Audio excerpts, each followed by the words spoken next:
Well, we are so glad that everybody has made it here today. I'm Lauren Foster, the director of the Powerful Project. And for those of you who don't know, the Powerful Project is a nonprofit here in Atlanta, Georgia. And our mission is to support families who are stuck in the middle, who make too much to qualify for the government subsidized programs, but not enough to get mental health services. So there might be a family with several kids and you want counseling, and we are finding more and more that health insurance deductibles are so high that it's not viable to use health insurance. So paying out of pocket can be costly. So the Powerful Project is dedicated to helping these families stuck in the middle sect, to get counseling and mental health services for children and adults. So we are here to support, and one of our fundraisers is this virtual speaker series. So we are just so happy for all of you to be here and appreciate you spreading the word. And before I introduce Elaine, who will be talking today, I just want to give a shout out to our sponsors, because of our sponsors, we are able to give out guest tickets and just really make these events possible. So Two Thumbs Up is a very special nonprofit, and Dr. Rabin Robertson is here today. And Two Thumbs Up provides events for neurotypical and neurodiverse teens and young adults to get together and to connect and interact with really neat opportunities. So I encourage you to check out twothumbsupinc.com for all of their awesome events. Another sponsor is We Play Occupational Therapy, pediatric OT, amazing quality services. Lori Glussman is the director there. The Zones of Regulation is a wonderful resource if you want information on emotional regulation. I highly recommend you checking out their website. And Perspectives Center for Holistic Therapy is a holistic psychotherapy and more practice, offering, I'm stumbling on my words, offering pediatric therapy as well as adults and couples, and taking a holistic approach with lots of different. Hey, lots of different. Well, can everybody mute, please? Yeah, so Perspective Center for Holistic Therapy, lots of also, besides doing therapy, there are free groups for children and adults. So I encourage you to check out their website, perspectivesholistictherapy.com. And then last but not least, Vital Sacred Geometry. This is a clothing company that has offered a discount to any of our participants. And at the end, you'll get the discount code. They make t-shirts and leggings and cool stuff, all based on sacred geometry. So with that, I'd love to introduce Elaine Taylor-Klaus. You want to change the slide, Elaine? To your, I should have been doing that. I'm so sorry. So there's We Play. We're flexible here. The Zones of Regulation, Perspectives Center for Holistic Therapy. And here we are. All right. So Elaine is a really cool human, the mother of three amazing, well, now four, that one is married, complex, creative, really cool kids, young adults, is married to a great husband, and has been navigating this life of complexity for many, many years. And we met many years ago when our kids were very young, and it's really exciting to see how now Impact Parents has grown into this awesome support for parents and families. Elaine is also the author of 2 books. The most recent is called The Essential Guide to Raising Complex Kids. And I'm going to hand it over to Elaine so she can share a little bit more about herself, and then get right into empowering versus enabling, fostering independence in children and teens, a topic that I think we're all really eager to hear about. Awesome. And I'm thrilled to share it. It's one of my favorite topics. So I'm going to start, and I'll tell you a little bit about me in a minute. I want to set the stage. If you're here, you already know that raising complex kids is different. And that on the outside, we can look like everyone else. We can look like neurotypical families. We can look, Amy's looking like, I can't believe that's your family. This is my family from many years ago. My son here, who was probably 15 at the time, just turned 20. So it's a little age. It doesn't have my daughter-in-law in it yet. But this is kind of what our family looked like on the outside. To the outside world, we're a, together, good looking, smart family, right? And on the inside, it kind of felt like this most of the time. Now, I can tell you this wasn't exactly what my garage looked like, but it could have been my basement at different times over the years. But I think when we have complex kids, the reason I like to share this is because I think this is what it feels like. Sometimes inside our heads, if we're adults with complex issues ourselves, sometimes inside our kids' heads.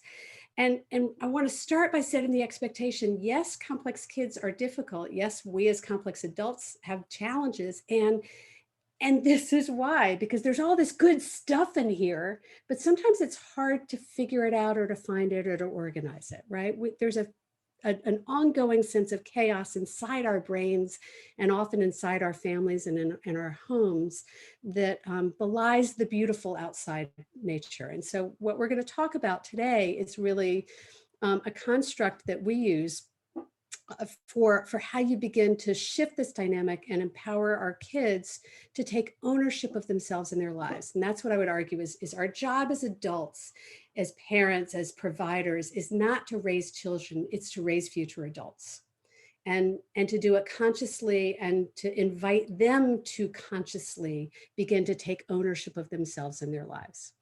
So when we have these challenges, whether you're dealing with executive function challenges, ADHD, anxiety, learning disabilities, developmental delays, whatever you've got going on that makes your kid complex, metabolic conditions, whatever, it impacts every aspect of life. And it kind of comes in 6 key areas. It impacts organization and our capacity to organize or their capacity to organize. Getting stuff turned in, getting homework done, just the ability to prioritize, plan, sequence, organize our lives. It impacts our emotional management. Sometimes it shows up as emotional intensity. Sometimes it shows up as severe shyness or quietness or withdrawing. It can come in a lot of ways, but those of us who struggle with complex kids, our kids are often struggling with challenges of self-regulation. And so self-regulation includes not just organization and the classic things, but also emotional regulation and management. It shows up in logistics in our home. My husband and I call these troop movements. This is the things that happen at the different times of day where you got to get out the door or get it done or get to bed on time or whatever. It has a huge impact on all of our relationships with our kids, with each other as partners, with our extended family, with siblings. It shows up in every way imaginable. The obvious, it impacts school or work for adults. And this is the one a lot of parents come for support with school issues, and they aren't really aware that the challenges their kids are facing are showing up in all these other areas. And then the one area I think that is least recognized is that it has an impact on us as parents, and it has an impact on the family dynamic. When anybody in the home, or everyone in the home, as in my case, has complex issues, it has this ripple effect on so many different aspects of our lives. And as parents, we respond in a lot of different ways. So when Diane Dempster is my business partner, and she and I have been together now for 10 years with Impact. When we first started working together, we identified these avatars. These were the parents we were seeing in our practice and how parents were responding to having complex kids. You had Sue the Supermom, you had Maxed Out Maxine, Lost Lois, Angry Ann, and Fix It Fran. And Diane was a little bit of Fix It Fran and Supermom Sue. I was Maxed Out Maxine and Lost Lois. And at different times, we were both Angry Ann. And we knew that there was this conscious Connie in all of us, right? Every parent's got her or him or them, but finding it wasn't always easy. over the years, what I've discovered is that there are a whole lot more ways that parents respond than just those initial 5 archetypes. And so in the new book that Lauren was talking about, The Essential Guide to Raising Complex Kids with ADHD, Anxiety, and More, I introduce a whole lot more ways that parents tend to respond. There's denying Dan and defensive Drew and anxious Ava and, pleasing Patty. There are all these different ways that parents respond to having these complex kids in our lives. And these are normal, typical behaviors. There's nothing wrong with them, except that a lot of times these responses are reactions, and those reactions aren't as helpful as we'd like them to be. So, what I'd ask, if you capture in the chat, how do you tend to respond when you look at those different archetypes? I'm gonna have to go back.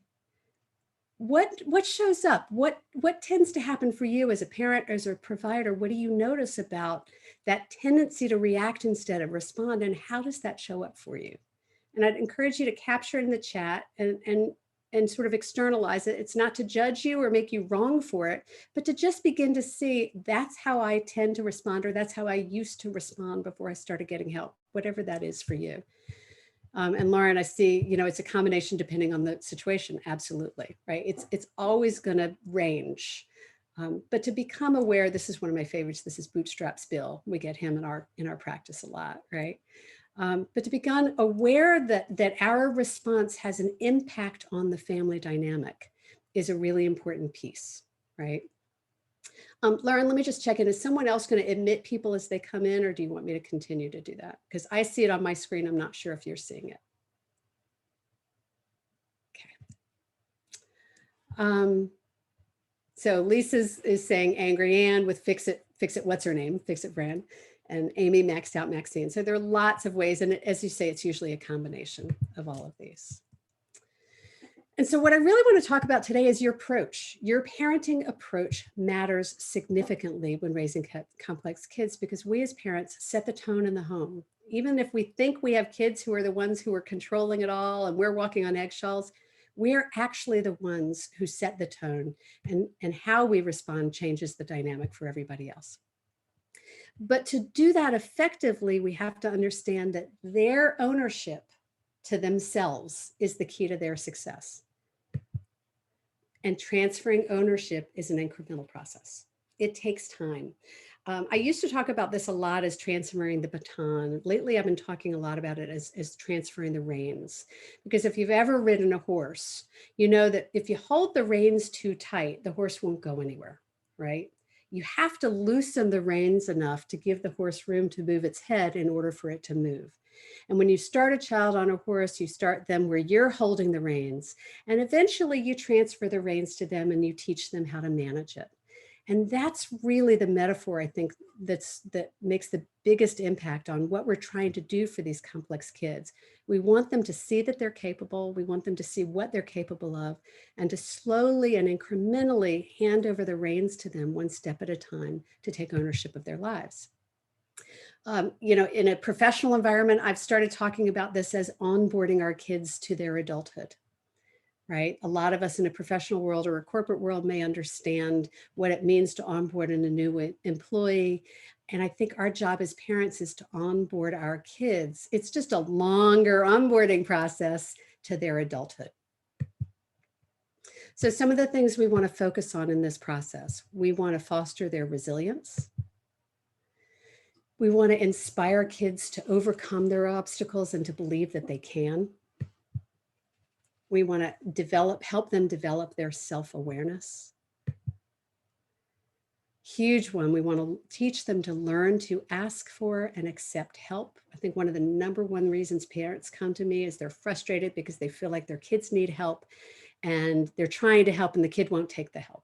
And so oftentimes my job is to get parents to help their kids get to the point where the kids are willing to accept and ask for help. It's a huge life skill to give our kids to prepare them for adulthood.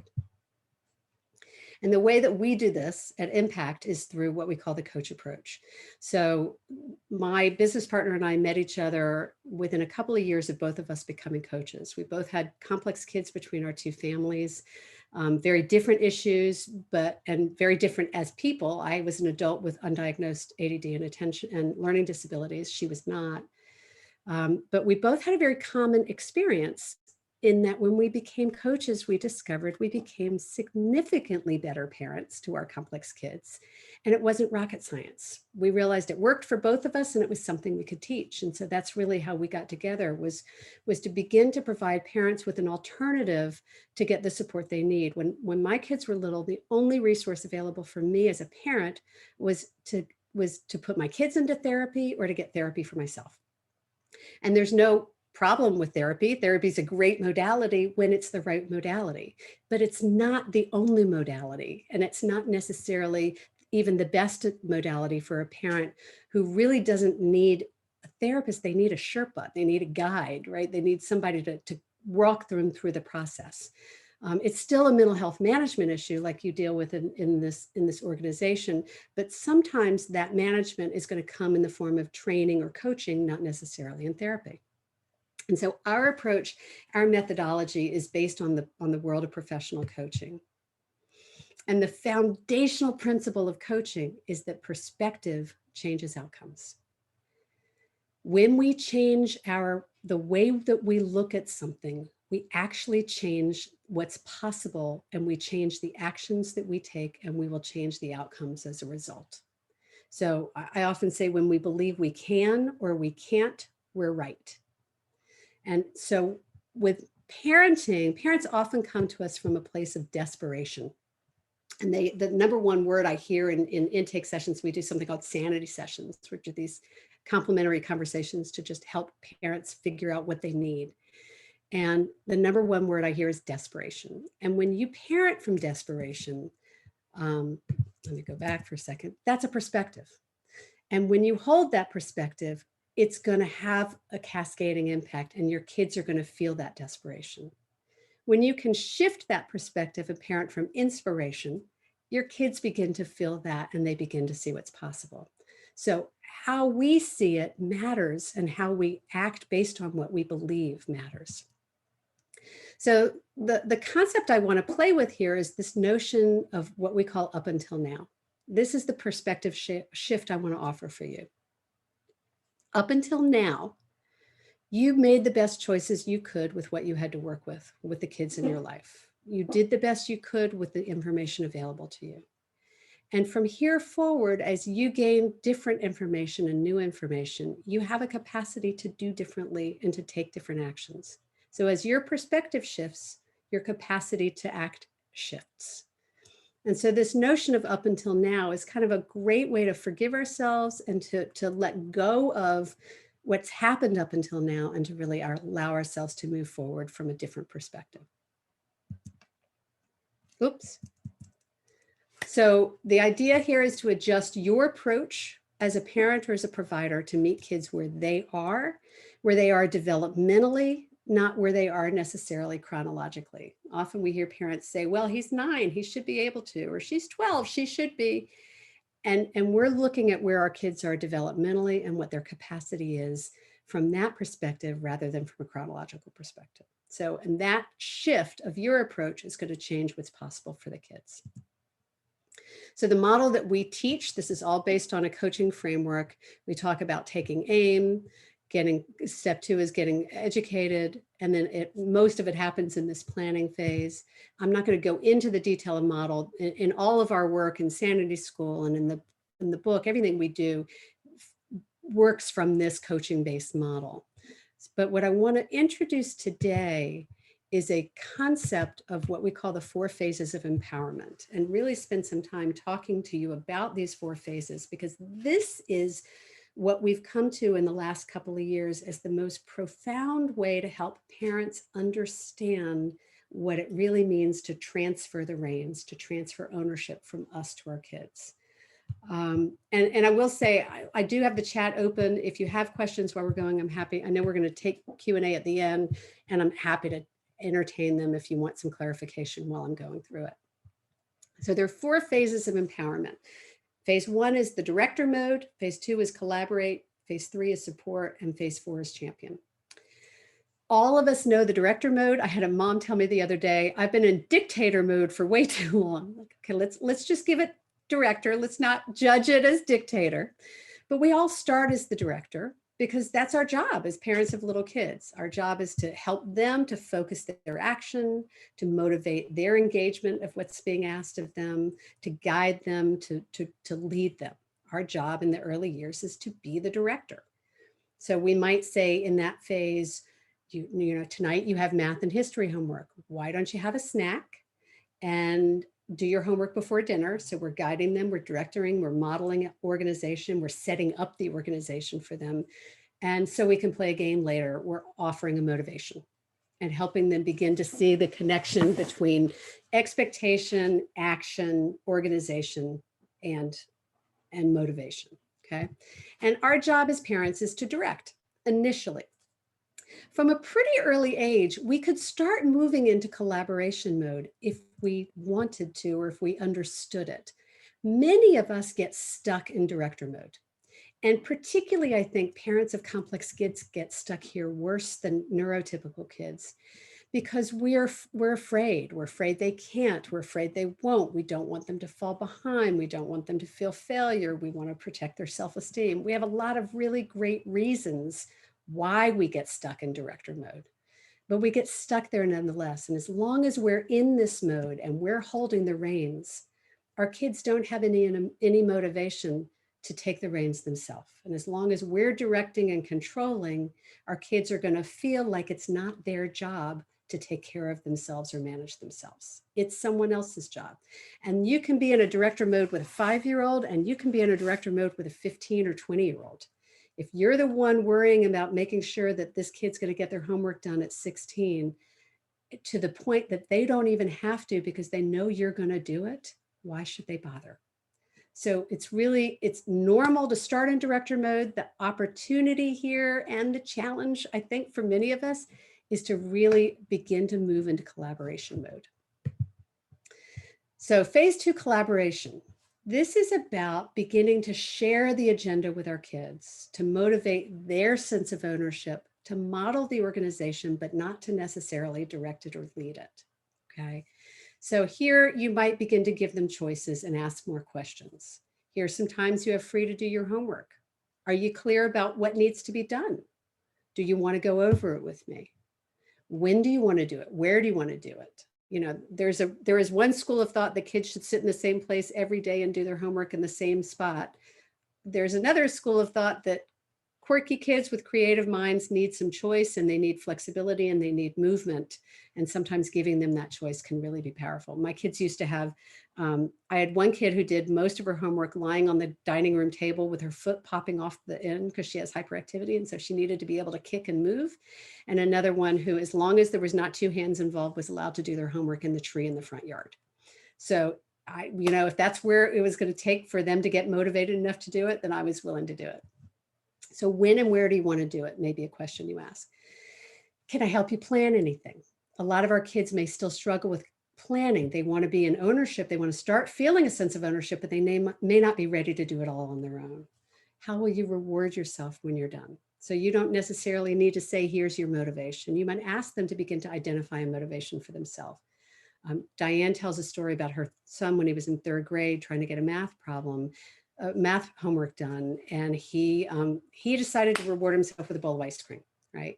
And she was fine with it. It was not, you don't want sugar to become the only reward that they use, but if it's part of a measured response in multiple ways, helping them begin to identify it. I had one kid who, it was the comics. Reading the comics was a big motivator for them. So phase 2 is about collaborating and about helping them begin to see what we're expecting of them as their job to do and to own, not ours. And we're going to dance a lot. One of the things I want to say about this, and I'll come back to this after I cover all 4, is what happens as we move through them and what that looks like. But let me get through them first. And I see the question, Amy, hold the question on gaming and electronics, and we will come back to it. So phase 3 is support. Phase 3 is now our kids are taking ownership. They get that it's their job. They feel a sense of leadership in it, if you will. And we want to support their ownership and encourage them by offering support and encouraging them to ask for help from either us or others. So in this place, you might say, seems like you're really on it. Can we talk about it for a minute? Notice I'm asking permission. I'm not insinuating, or I'm not insisting that they listen. I'm asking for permission to give some input or some offer, some advice. So as soon as they say yes, now they can take that, or take what they want to take from it as theirs. If I insist on it, it's kind of like barging into a room without knocking on the door, right? This is kind of an emotional way to knock on the door, is to ask permission. So can we talk about it? What's your plan? What do you got going? What help do you think you might need? So we want to set the expectation that help is normal, that everybody needs help. How can I help you? Sometimes Diane and I like to say, when you've got a kid at this place, to say, look, give me a job here. Don't care what it is, but throw me a bone, give me a job. If you want me to check in and see if you need a snack during exams, that's fine. If you want some, tell me what you need, but tell me how I can help. Because we want them to begin to see that asking for help is normal and matter of fact. So is there anything I can do to support you? So phase 3 is really, they're taking the lead and we're moving into a support role. This can be a hard role, because sometimes this means letting go a little bit and watching them make some choices you might not have made, and maybe needing to learn from mistakes or learn from the experience. And we could talk about that in a little bit. But it's a really powerful place to empower them to begin to sense their own ownership. Phase 4 is what we call champion. This is when we're empowering, celebrating, troubleshooting. This is the cheerleader role. This is where we all want our kids to end up, or want us to end up in relation to our kids. And I want to reiterate, we're talking about our role in relation to our kids. So they're not in support phase or collaborate phase. It's we're in support, in collaborate or support phase. Now we're in champion. We're responding to what they're ready for from us. So oftentimes our kids will be in college or beyond by the time they hit this phase. So we're checking in, how's it going? Encouraging them to celebrate what's working well for them, what they're feeling good about, asking them, checking in if they're struggling with anything, asking them if they need help in any way. But it's really about, we want to be those sage advisors that our kids come to in moments of life need and wisdom. And that's the champion phase. The catch is that oftentimes what happens in our dynamic, as I said, is that we get stuck in director mode. And then our kids are ready, when they're ready for us to collaborate, if we're still directing, at some point they're going to hit that magic phase between 12 and 14, where they're going to put up their wall and they're going to say, nope, I got this. If you've ever heard, every one of us has heard a kid say at some point, I got it, leave me alone, right? Stay out of it. And what's happening is they think they're ready for you to be in phase 4, and for us to just let go and say, okay, you got it. And that's just what we do. Then we say, okay, fine, you got it. And we throw up our hands and we hand it over. And we say, you do it. And then we wait for them to fail, expecting them to fail. We haven't done anything to help prepare them for that not to happen.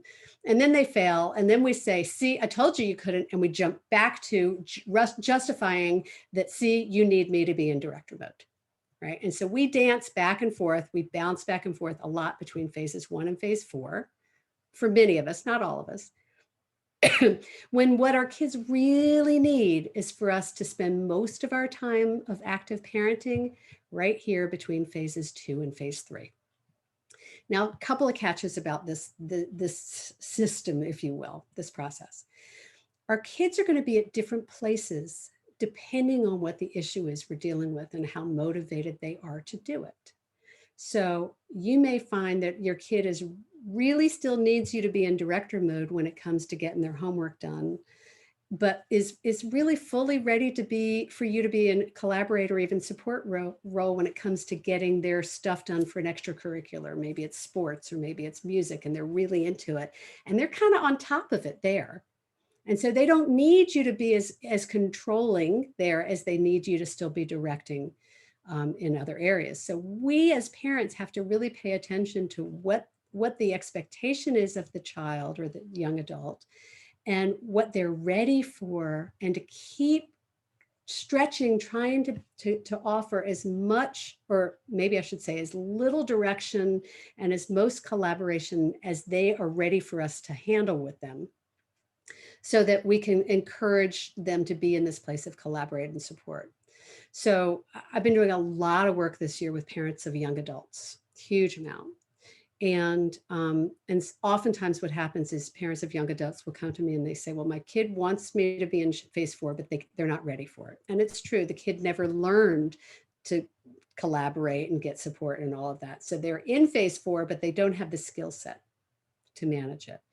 And so the opportunity here is for parents to go back in, and I teach, there's a lot of strategies and techniques we teach from a communication perspective to open up the doors for this conversation, to move back into collaborate. But the goal is to get into collaborate just long enough to problem solve or plan with our kids, and then to move into a support role as quickly as possible.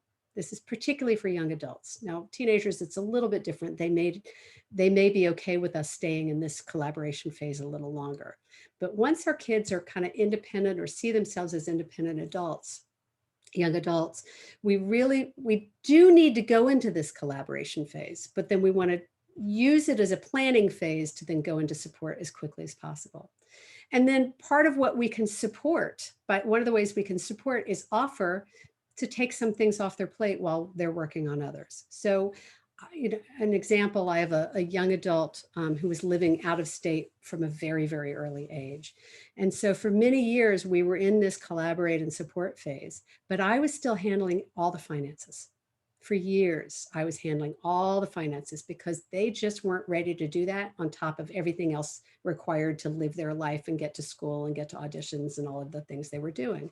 And so we spent all of our time focusing on their independence in these phases. And then we would handle the things that they weren't ready to take on. Once they were into their 20s and an adult, then we started introducing more of that and onto their plate, or helping them find the support to manage it if it wasn't us, right? So there's a constant dance that's happening between these 4 phases. And our job is to really be aware of it and to know where, and to dance with where our kid needs us to be at any given time on any given issue or agenda we're working on. And the more that we can take issue with what's their agenda, what's in it for them, what their motivation is, and support them in achieving independence in what they want, that's the better we can be in those 2 areas, those higher areas of empowerment, support, and champion.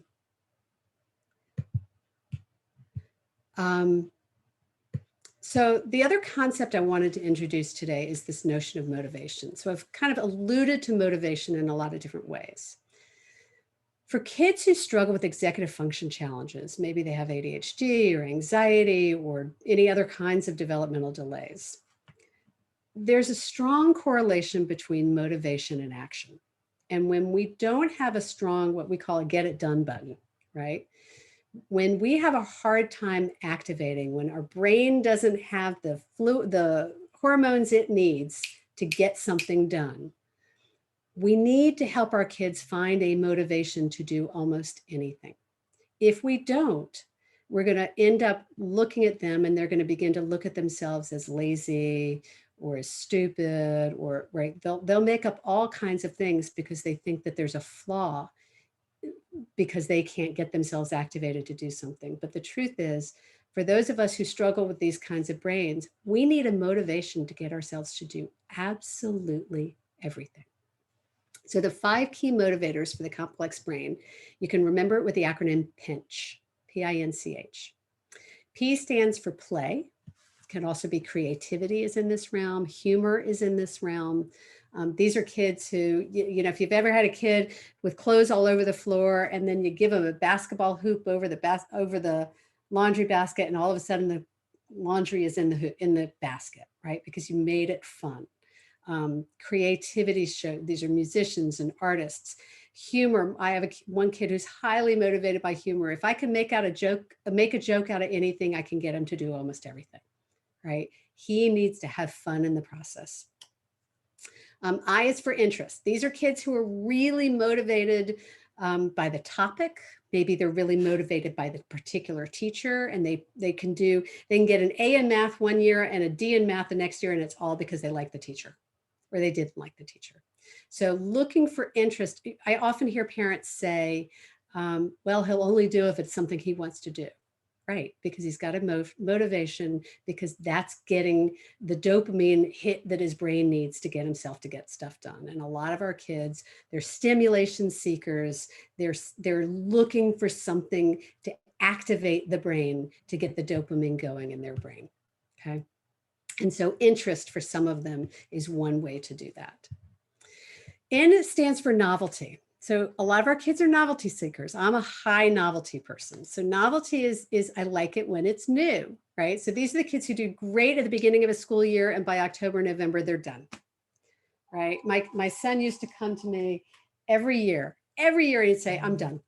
And all I could say was, well, you made it 2 weeks later than last year. Well done. You know, have to acknowledge that he's done. He's a novelty seeker. And once he gets bored, boredom is like kryptonite for him, right? You might see this in people who have really perfectly well-organized systems, and then they get bored with them and they stop using them even though they worked.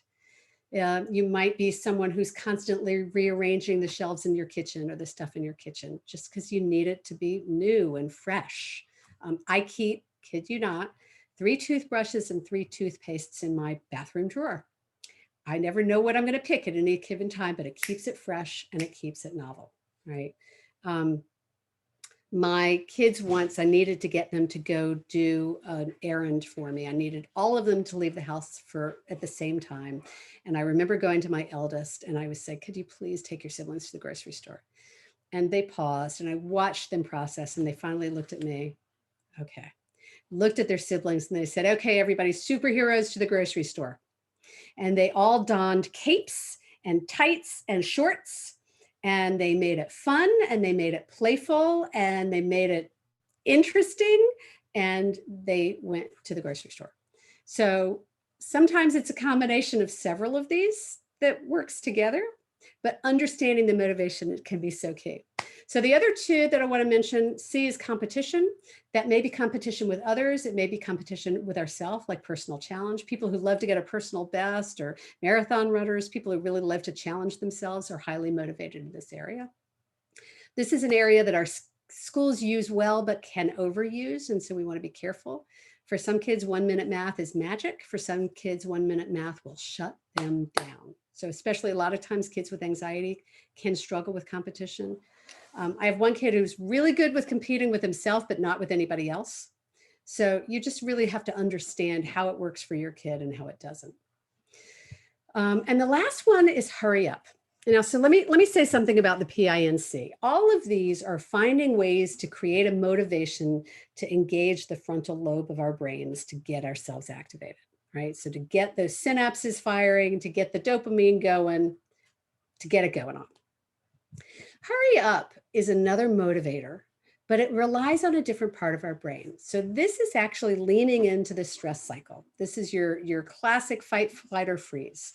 And what's happening is if you've ever had a kid who's waited to the last minute to get anything done, and I'm sure nobody else has ever experienced that, but it was kind of a frequent situation in my house. What's happening is they're actually relying on what we call the amygdala hijack. They're waiting until the last minute so that the amygdala, the fight or flight, kicks in, actually releases cortisol so that the brain can get activated and get something done. The problem with hurry up is not that it's a bad motivation strategy. The problem is that for most people, it's their only motivation strategy. And so we want to be fair and say that sometimes waiting until the last minute can actually help you get something done and get it done pretty well. But if it's the only tool in your toolbox, it becomes a problem, not only because it's not going to work on long-term projects or, for all the obvious reasons, but also because it's creating a constant stress cycle in your body. And if we have kids who only rely on urgency or hurry up to get stuff done, you're going to begin to see other illnesses. And we see so much, hypertension and heart disease and all of this stuff in adults. It's because adults tend to rely on urgency and instead of finding other motivators to get stuff done. So I'm going to stop there so that we have time for Q&A. But before I do, because I'm a coach and I can't help myself, I want to ask you to consider these final 4 questions. These are the questions we ask at the end of every class we teach, of all of our coaching calls, our group coaching, private coaching, to help you sort of take what I've talked about and put it into some lens that you can use. So the first question is, what did I focus on or pay most attention to today? I know what I was talking about. What were you paying attention to? Was it a particular student or a particular child or a particular scenario or dynamic in your home, maybe a partner or a spouse? What had your attention? What was the context for your learning today? And then the next question is, what's your clarity or your takeaway? Maybe it's your aha or your insight. What are you taking away from today? And I'd really like to invite you to capture that in the chat. What's your insight from today's conversation? The third question is, what's a realistic action step for you to take? Now, you don't have to take any action based on this short presentation, but maybe something came up for you that you want to commit to. And if so, what might that be? And if you do want to commit to something, and this is the question so many of us miss, what will help you set yourself up for success with it? So if I'm going to join a gym, that's a great action to commit to, but that's not going to help me work out. If I'm going to join a gym and I actually work out, I'm going to have to either put it on my calendar, get a workout buddy, get a pair of shoes, do something to set myself up for success once I've joined the gym. So whenever you commit to do anything, I really encourage you to ask yourself, okay, how am I going to set myself up for success with this?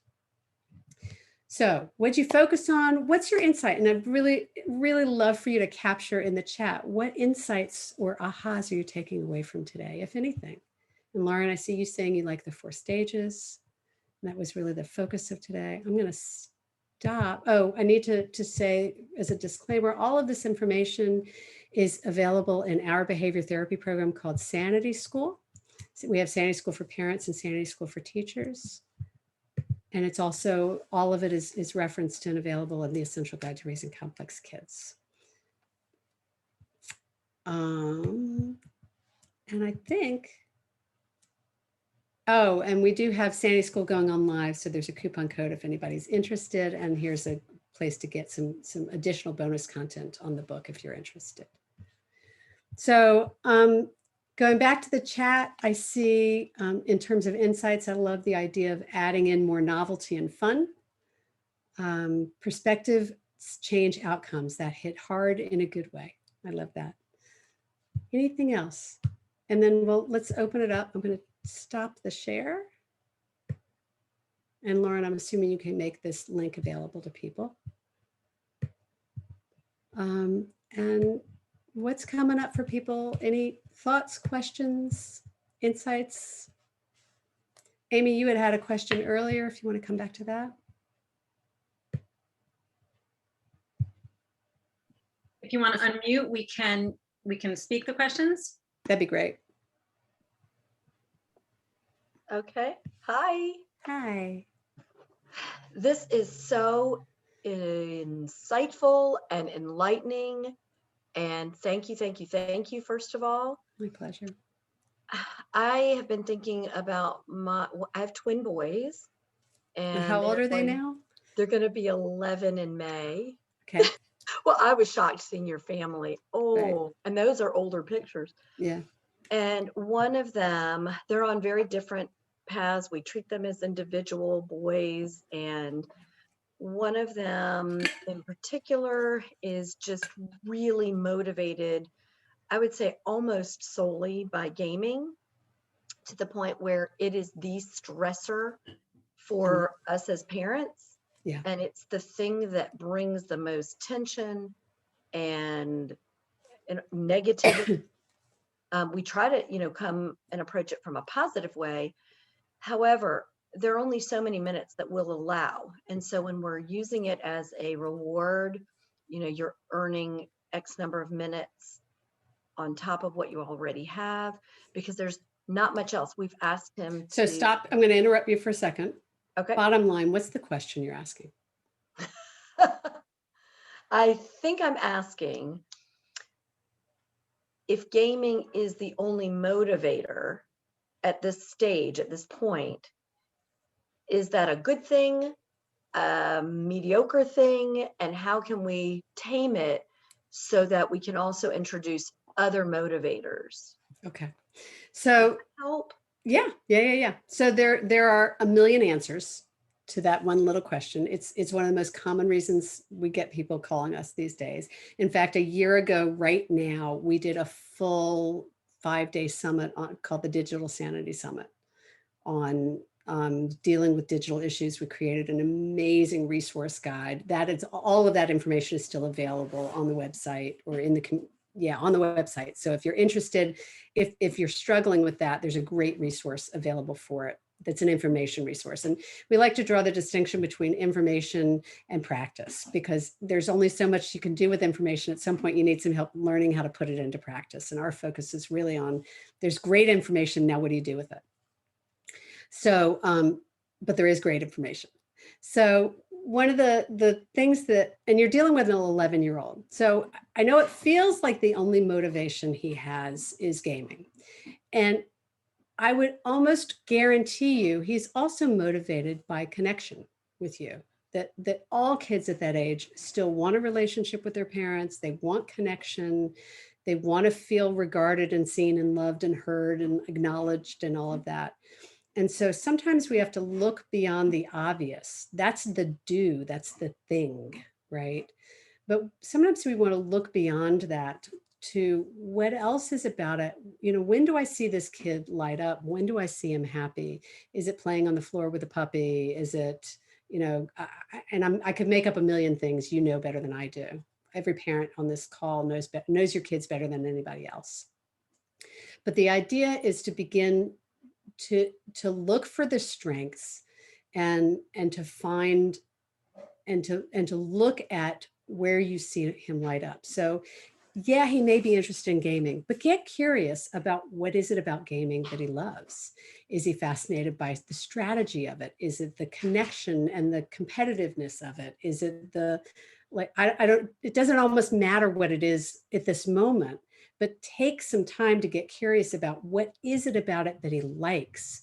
So that can give you a clue to begin to help him identify other things in the world. You know, if he's a strategist, a lot of our kids love video games because they're strategists. Well, they might also like Sudoku, or they might also like puzzles, or they might also like there's some amazing games on the market that they could play with as a family. If he knows that you have limits on screen time, and that's going to be, it is what it is, then if you get clearer on what it is that he likes about the gaming, you can begin to find other ways to map that and introduce that in life. And he's young enough where you can still offer in that kind of collaborative way. I get how important this is to you, and I want to support you in that. You don't want, because what happens is we begin to demonize technology, right? We make the technology the bad guy. And then our kids begin to get defensive of their technology. It's like we're telling them we don't like their friend. And so we want to stay on their team and collaborate with them around this. I see how important this is, and I want to help you find a healthy relationship with it. It's not your only friend. If I can just add in working with families, you're not alone, Amy. Yeah. So many kids, especially after this pandemic year, are even more sort of addicted to the technology. And what we have found is working well is not always to put so much negative attention on the gaming, but make family activities. If you can get out on a hike or go in the backyard and see how many different colors you can see, but just pulling the family outside, maybe even one-on-one time with each of the boys in the backyard or on a hike, but trying to incorporate other things so that you are just gently and naturally kind of expanding the, you know, his acceptance of doing other things. So here's the yes and to what you're saying. I agree with you. And if it's all your idea, you're going to stay in a battle of wits and a battle of will. So that's where this whole model comes in, right? The goal here is to move into a collaboration phase with him around doing other things besides technology, and to be really careful not to demonize the technology, make the technology the bad guy, right? So that he knows you're still supporting him in this really profound interest of his. Diane's a big advocate of playing video games with your kids. Yep. My kids love to see how poorly I do video games because I'm terrible at it. Yeah. But so I'm with you, Lauren, on it would be great to get outside. It would be great to play family games. All of that stuff would be great. And if Yeah. it's something you're imposing, they're going to be resistant of Right. it until you collaborate with them. And that's why the curiosity is such an important piece, because you want to collaborate to get clear on what is it about it that he loves, so you can help him figure out how else he can replicate it and how you can do that as a family. Yeah, Deborah. thank you for And that. then, yeah, and then tie it in. You can tie the two in. So an example is I have 5-year-old grandson twins, and they love their video games also, and one of them loves one of the zombie games. And so when we go outside and he plays zombie outside, so he's running around being the zombie and hiding and doing all of that, so it's outdoors and he's moving and having the benefits of that. But Yeah. so it's And kind of and that's a lot combination. easier to do with a 5-year-old, right? You can Yeah. 5-year-old that's is going to go where you tell them to go. That's Yeah. true. 11-year-old, Yeah, I it's will a say different when dance. he was 5, it Yeah. was just loving the outdoors. And again, I don't want to make this all about my son and my situation okay. too, because I'm also doing it from a speech pathology standpoint. But he's definitely not motivated to be outside. It is a pain. It's Yeah. painful. It does not want to be outside. But what I love about the collaboration, and that's what I really connected with, is because I kept thinking of collaboration as connection. Mhm. And so Yeah. I love that, because I work very hard, because it's very challenging and difficult to connect with him. He's a one-word answer a lot of times. And sometimes, like you said, and this is another key point, chronologically, he's turning 11, Right. but developmentally, He's probably 7 or 8. Yeah. and sometimes even younger, because Yeah. we see some of the baby talk still going on. Yeah. And so I definitely recognize and appreciate him at whatever phase and stage. So what we often say there for that is meet them where they are and raise the bar from there. Yes. Right. Wherever they are is right where they are and right where they're supposed to be. And that's okay. Where we get into trouble is if we go into the shoulds, right? He should be here, but because most of the kids we're talking about have about a 30% developmental delay. So when they're little kids, we're talking 3 to 5 years, right? As they move into their 20s, it may not be quite as great. But so when there is that delay, it's up to us to recognize that and to meet them where they are developmentally, not where they are chronologically. Yeah. I can't see the name. I got to move my screen. Anybody else have any other questions? Lisa. I had a question. Are you talking about like a standard developmental delay of 3 to 5 years for neurodiverse? Is that a standard thing with ADHD or ADD? What I'm learning is that most of the kids that I run into in my world, and so kids with neurodiversity, kids with executive function challenges, we're very often looking at a roughly, with ADHD, it's specifically the research is 30%. We see it also with kids with anxiety because all of these issues lead to executive function challenges, and the executive function part of the brain is the part that's developmentally delayed. So a stressed out kid with anxiety is going to have executive function challenges very similarly to a kid with ADHD. And that manifests as a developmental delay of a few years. It very much can. Yeah. So if our kids are constantly scared or anxious or reserved, they're going to have. So there are a couple of things that happen with an executive function delay. One of them is they just may not be ready to learn what their peers are learning when they're learning it. And so let's say you've got a kid, you're trying to teach a kid how to use a planner. If your kid is developmentally not ready to use a planner and his peers have all learned to use a planner, and then a couple of years later, the teacher expects him to know how to use the planner, but he wasn't ready to learn it when it was taught. And now he would be ready to learn it, but nobody's teaching him because we're not going back and catching up the kids who are developmentally behind. So maybe that happened because he had a developmental delay. Maybe that happened because he was anxious about what was happening with the kids sitting next to him in class and he wasn't able to pay attention. Like there are a lot of reasons that it could happen. So there's I don't want to quantify and say all kids are dealing with a developmental delay. What I am saying is that when their executive function is challenged and they are not available to what we're asking of them when we're asking them of them, it has this kind of cascading effect that leads to a developmental lagging. Okay. Does that make sense? That does make sense. And I'm open to any other professionals because I'm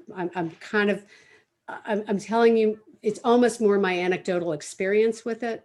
But after, a dozen years and thousands of kids, this is what it looks like to me. But I'm certainly open to a professional who can explain it differently than I can. I think it helps to understand it as a blanket statement, as a developmental delay, because I think as parents, it gives us a lens to shift the perspective. The question we often teach parents to ask is it naughty or neurological? Right?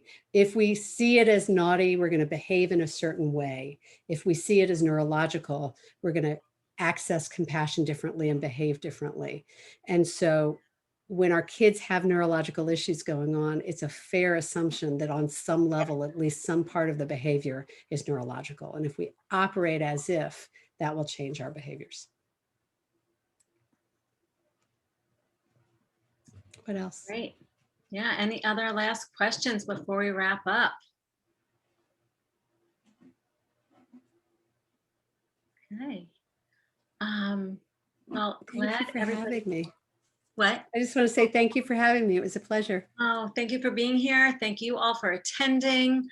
Thank you to our sponsors. And there was one more slide, as long as they're, Elaine, do you want to share the very There we last go. slide? Yeah. If anyone's interested. Oh, wait, I have to share it. Um, Hold on. Am I sharing? yes, you're not yet. There we go. Hold on. And there we go. And the one after that, it has Vital. Yeah. So Vital.com. The discount is powerful. If anybody wants any, t-shirts or leggings, which is sacred geometry inspired, there's a 15% off discount. So I just wanted to share that. And thank you all so much for being here. And thank you, Elaine, for sharing this information with us. It was my pleasure. Any other support, let me know if I can help. And there's a ton of resources available at impactparents.com. So check us out and let us know how we can support you. Thanks so much, everybody. Wishing you a peaceful evening. Lots of deep breaths. Thank you, guys.